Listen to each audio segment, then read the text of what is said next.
Buenas tardes, mi nombre es Nala Chédez Quintero. Hoy hablaré un poco de lo que es el juicio de amparo y de algunas de sus partes. Empezaré por lo que es el objeto del juicio de amparo. El juicio de amparo tiene por objeto resolver toda controversia que se suscita por leyes o actos de autoridad que violen las garantías individuales, por leyes o actos de autoridad federal que vulneren o restrinjan la soberanía de los estados, por leyes o actos de la autoridad de los estados que invadan la esfera de la autoridad federal. Se buscará y decidirá un arreglo a las formas y procedimientos que determina en la Ley de Amparo Reglamentaria de los artículos 103 y 107 constitucionales. A falta de disposición expresa, se estará a las prevenciones del Código Federal de Procedimientos Civiles. En los juicios de amparo son resueltos por juzgadores federales, o sea, por jueces de distrito, magistrados de los tribunales colegiados del circuito y magistrados de los tribunales unitarios del circuito, así como por los ministros de la Suprema Corte de Justicia de la Nación. Continuaré con las que son las formas de tramitar el juicio de amparo. El juicio de amparo se tramitará por vía directa o indirecta, se substanciará y resolverá de acuerdo con las formas y procedimientos que establece la Ley de Amparo. A falta de disposición expresa, se aplicará la forma supletoria el Código Federal de Procedimientos Civiles y en su defecto los principios generales del derecho. Las partes en el juicio de amparo son 4. El agraviado, que es la persona que promueve el juicio de amparo, a la cual le perjudica el acto o la ley que se considera lesiva. La autoridad responsable es la parte contra quien se promueve el juicio por ser ella la que ordena, dicta o ejecuta la ley o el acto reclamado. El tercero perjudicado es la persona que resulta afectada al considerarse el amparo, por eso debe ser llamado a juicio. Y pues el Ministerio Público Federal es el responsable o representante de la sociedad. Es en esencia el funcionario público cuya finalidad es analizar los intereses de la colectividad. La capacidad en materia de amparo se dice que es la capacidad legal, es la aptitud en la que se encuentra o faculta un individuo para adquirir derechos y contraer obligaciones y celebrar actos jurídicos en general. En materia de amparo constituye un requisito procesal para el quejoso o para el tercero. Ahora vemos a la personalidad. La personalidad es la cualidad reconocida que hace el órgano jurisdiccional a favor de quienes intervienen por sí o por representación de otro en juicio para que pueda actuar eficazmente en el mismo.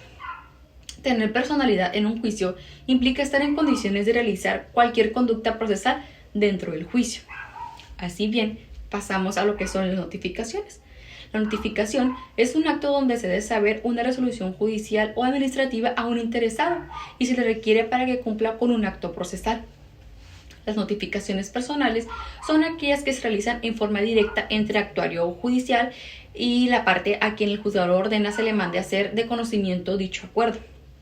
Las resoluciones que se dicten en los juicios de amparo deben notificarse a más tardar dentro del tercer día hábil siguiente, salvo en materia penal, dentro o fuera de procedimiento en que se notifiquen inmediatamente en que sean pronunciadas. La razón que corresponda se asentará inmediatamente después de dicha resolución. El quejoso y el tercero interesado podrán autorizar a cualquier persona con capacidad legal exclusivamente para notificaciones, aun es de carácter personal, e imponerse de los autos. Las notificaciones en el juicio deberán ser personalmente o por cédula, por boletín judicial, por edictos, por correo o bien por telégrafo. En ese sentido, los impedimentos en materia de amparo constituyen obstáculos que impiden que un juzgador pueda conocer de un determinado asunto al presentar factores o circunstancias personales que pueden menguar su imparcialidad.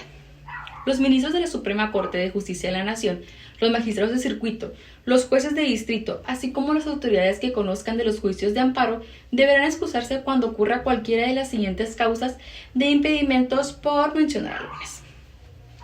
Si son cónyuges o parientes de alguna de las partes, de sus abogados o representantes en línea recta por consanguinidad, afinidad sin limitación de grado, o en la colateral por consanguinidad dentro del cuarto grado, o en la colateral por afinidad dentro del segundo grado. Si tienen interés personal en el asunto que haya motivado el acto reclamado, o tienen cónyuge o parientes en los grados expresados en la fracción anterior. Si han sido abogados o apoderados de alguna de las partes en el asunto que haya motivado el acto reclamado o en el juicio de amparo. Estas y entre otras que nos marca la misma ley reglamentaria. Ahora sí podemos hablar un poquito de lo que es la excusa. Esta se origina Cuando dándose la actualización de algún impedimento, la autoridad de amparo impedida lo manifiesta y reconoce frente al órgano encargado de calificar tal impedimento y con ello a la excusa en sí. En materia de amparo no son admisibles las excusas voluntarias. El que se excuse deberá en su caso proveer la suspensión excepto cuando busca tener interés personal en el asunto, salvo cuando proceda legalmente la suspensión de oficio. El que deba sustituirlo resolverá lo que corresponda en tanto se califica la causa del impedimento. Otro tema que vemos en el amparo es la recusación. Ese es el acto procesal que tiene por objeto impugnar legítimamente la actuación de un juez en un proceso, cuando una parte considera que no es apto porque su imparcialidad está en duda.